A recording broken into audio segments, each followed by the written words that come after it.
नमस्कार दोस्तों, मैं न्यूट्रिशनिस्ट और सीनियर जर्नलिस्ट हरिंदर सिंह वालिया आप सबका अमन हेल्थ गाइड यूट्यूब चैनल मंच पे स्वागत करता हूँ। दोस्तों, आज हम चर्चा करने वाले हैं देसी घी के बारे में। देसी घी बड़ा पौष्टिक होता है, लेकिन दोस्तों यहाँ पे एक बात बताना बहुत ज़रूरी समझूंगा कि देसी घी पौष्टिक होता है, नो डाउट, लेकिन A1 से ज़्यादा A2 देसी घी जो होता है, और वो भी बेलोना टाइप का बना हुआ बेलोना घी जो होता है, वह ज़्यादा पौष्टिक होता है। इसके बारे में मैं डिटेल से बात करूंगा। बेलोना घी क्या होता है, A2 घी क्या होता है, लेकिन इस सब के बारे में जानकारी लेने से पहले हम ये समझते हैं कि A1 दूध और A2 दूध ये क्या होता है। दोस्तों, A1 और A2 जो दूध है, इसका ये डिफरेंस है कि A1 दूध जो है ये अमेरिकन गाय जो होती है, विदेशी गायें जो होती हैं, जिसको कि आमतौर पर जर्सी गाय बोला जाता है, उसके दूध से बना हुआ देसी घी होता है, या उसके दूध को A1 दूध बोलते हैं। देसी गाय जो है, जैसे कि गिरी गाय, साहिवाल गाय, बद्री गाय, पहाड़ी गाय, ये जो गाय है ना, इनके दूध को A2 दूध बोला जाता है। और सबसे बेहतर दूध जो है वो गिरी गाय का माना जाता है। वो किस लिए, अब मैं आपको गिरी गाय के बारे में थोड़ी सी जानकारी देनी ठीक समझूंगा। दोस्तों, गिरी गाय जो है ना, ये गुजरात में एक जंगल है गिरी, वहाँ की ये पैदाइश है। सब इसमें से 80% जो गाय है ना, वो कृष्णा नाम बैल की वंशज है। कृष्णा बैल के बारे में अगर बात करें, जो कृष्णा बैल है ना, उसकी हाइट 6.2 इंचज़ है, लंबाई उसकी 8 फीट है, और वज़न उसका 800 किलोग्राम होता है। कृष्णा बैल है, इसका जो सीमन है, उसकी एक डोज जो है वो 1000 से लेकर 2000 के बीच में बिकती है, इसके सीमन की एक डोज। और इसके सीमन की जो डिमांड है वो ब्राज़ील तक मशहूर है। बाहर के लोग भी जो है, बाहर के जो डेयरी उत्पादक हैं, वो कृष्णा बैल का सीमन मंगवाते हैं। और गिरी गाय जो है, उसको भी ये बाहर लेके जाते हैं, यहाँ से खरीद के बाहर लेके जाते हैं। ब्राज़ील में गिरी गाय की डिमांड और कृष्णा बैल का सीमन जो है ये बहुत मशहूर है। मशहूर तो पूरे वर्ल्ड में है, लेकिन वहाँ इसकी खपत ज़्यादा है। दोस्तों, अब हम बात करते हैं कि ये जो गिरी गाय हुई, साहिवाल हुई, पहाड़ी गाय हुई, बद्री गाय हुई, ये जो गाय हैं, इनका दूध A2 होता है। A1 दूध विदेशी गायों का होता है, जैसे कि मैंने पहले बताया।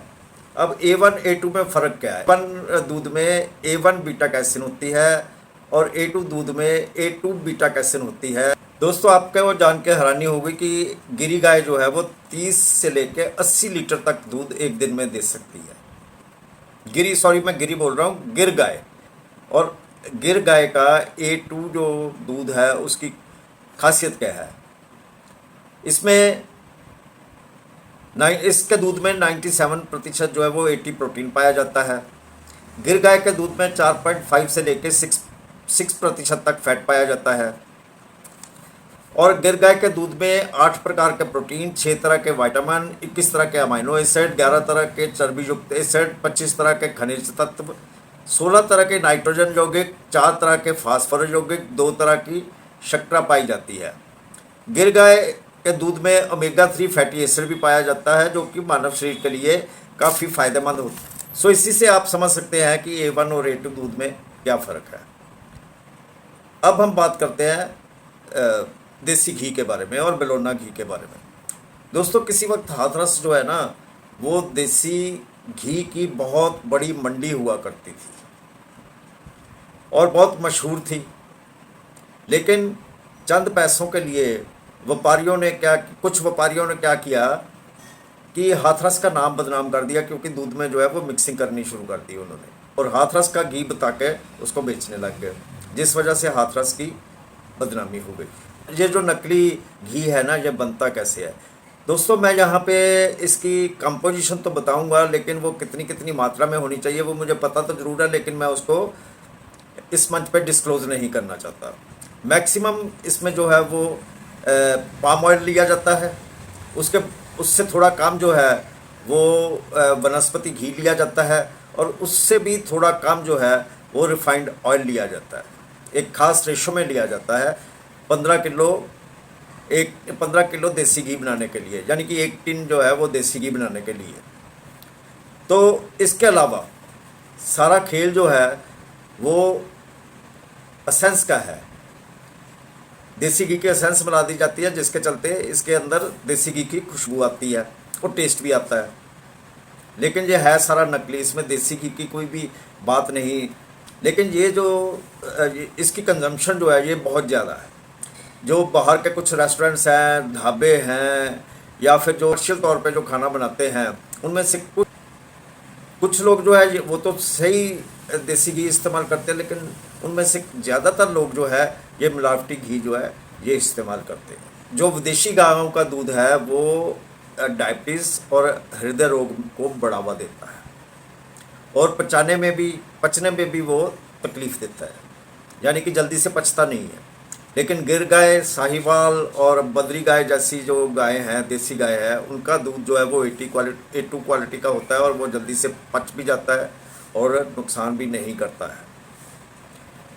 सो दोस्तों, दूध के बारे में बात कर ली और देसी घी के बारे में बात कर ली। अब हम बात करते हैं बेलोना देसी घी के बारे में। आपने सुना होगा, बहुत महंगा बिकता है ये। अब बेलोना घी जो है वो बनता कैसे है? ये जो देसी गाय है ना, स्पेशली गिर गाय, इसका दूध मिट्टी के बर्तन में 3-4 घंटे के लिए कम आंच के ऊपर उबलना खौलने के लिए रख दिया जाता है। उसके बाद इसको नीचे उतार लिया जाता है और किसी दूसरे बर्तन में इसका तापमान कम होने तक का इंतज़ार किया जाता है। दूसरे मिट्टी के बर्तन में इसको ट्रांसफ़र कर दिया जाता है। उसके बाद इसमें थोड़ा सा, जब इसका तापमान जो है ये मध्यम सा हो जाता है, तो इसमें थोड़ा सा दही मिलाया जाता है, जिसको हम आम भाषा में जामन कहते हैं, कि जामन लगा दिया गया। तो दूसरे दिन जो है ये दही जम जाता है, और फिर इसको मिट्टी के ही बर्तन में इसको मथा जाता है, और उस वक़्त तक मथा जाता है जिस वक़्त तक इसमें से मक्खन नहीं निकल जाता। जब मक्खन इसमें से निकल जाता है तो इसको बॉईल किया जाता है, तब तक जब तक घी अलग नहीं हो जाता। A1 घी जो है ना, उससे ज़्यादा दानेदार A2 घी होता है, ज़्यादा पौष्टिक भी होता है। इसमें vitamin D, vitamin E, omega 3 जैसी जो पौष्टिक तत्व हैं ये हमारे को मिलते हैं। फैट हमारे को अच्छा खासा इसमें से मिल जाता है। और A2 घी जो है, देसी घी जो है, वो पचने में भी दिक्कत नहीं होती उसको। हाथरस की मैंने बात की ना, तो कुछ व्यापारियों ने क्या किया कि हाथरस का जो घी है उसको हाथरस के नाम से बेचने के चलते उसमें मिक्सिंग कर दी गई, और उसके ऊपर लिख दिया गया माइल्ड फैट घी। इसका लाइसेंस बनवा लिया। तो जब इसका लाइसेंस बना, तो लाइसेंस इसलिए बना कि ये जो बेचने वाले लोग हैं ना, ये इसके पैकिंग के ऊपर लिखेंगे कि खाने के योग्य नहीं। इसका लाइसेंस तो बन गया, लेकिन हुआ क्या कि व्यापारियों ने क्या किया कि खाने के योग्य जो है वो इतना छोटा लिखा, बारीक लिखा कि वो पढ़ने में ही नहीं आता था, क्योंकि उनको ये गाइडलाइन नहीं थी जारी की हुई कि किस फॉन्ट में लिखना है, जबकि ये ज़रूरी था। लेकिन आपको मालूम है कि मिली वक्त से यहाँ सब कुछ हो सकता है। इसके बाद अगस्त 2011 में माइल्ड फैट का लाइसेंस देना सरकार ने, अथॉरिटीज़ ने बंद कर दिया। इसकी जगह पे, माइल्ड फैट की जगह पे इस लिखना ज़रूरी ये हो गया कि मिक्स्ड फैट आप लिख के इसको बेचें। और ये जो मिक्स्ड फैट है, इसको बेचने के लिए जो व्यापारी है उन्होंने लिखना शुरू कर दिया कि पूजा करने के और हवन करने के योग्य, वो कर दिया। लेकिन खाने के लिए भी बेचते रहे। मार्केट की बात हो गई कि मार्केट में जो है वो मिक्स जो घी है, नकली घी जो देसी घी है वो मिलता है। तो हम उसको पहचान भी सकते हैं। कैसे पहचाने उसके बारे में मैं आपको बताता हूँ। दो जगह पे 2-2 मिलीलीटर देसी घी निकाल के रखें। अब इसमें 1 मिलीलीटर फेरिक क्लोराइड और 0.3 मिलीलीटर पोटाशियम फेरिसाइनाइड केमिकल डाल दें। शुद्ध घी का रंग हरा हो जाएगा जबकि मिलावटी घी नीला हो जाएगा। देसी घी में स्टार्च भी मिला होता है। एक चम्मच देसी घी में 2-3 बूंद आयोडीन टिंचर डालें। नकली घी का रंग जो है वो नीला हो जाएगा। कुछ मीडिया रिपोर्ट्स ऐसे भी बताती है कि नकली घी को केमिकल डाले बिना भी पहचाना जा सकता है, जैसे कि 1 चम्मच देसी घी को गर्म करें, असली घी का रंग भूरा होने लगेगा। अगर यह पिघलने में देर लगाता है और रंग हल्का पीला रहता है तो यह मिलावटी है। साथ ही आप थोड़ा जमा घी लेकर हथेली पर रखें, शुद्ध घी अपने आप पिघलने लगेगा। दोस्तों, ये थी कुछ टिप्स कि हम घर में देसी घी को कैसे पहचान सकते हैं। उम्मीद करता हूँ कि आपको मेरी ये वीडियो पसंद आई होगी, मेरी जानकारी भी पसंद आई होगी। इसी तरह की वीडियो जल्दी लेके मैं आपके रूबरू होऊंगा। तब तक के लिए मुझे दे इजाज़त। शुक्रिया दोस्तों।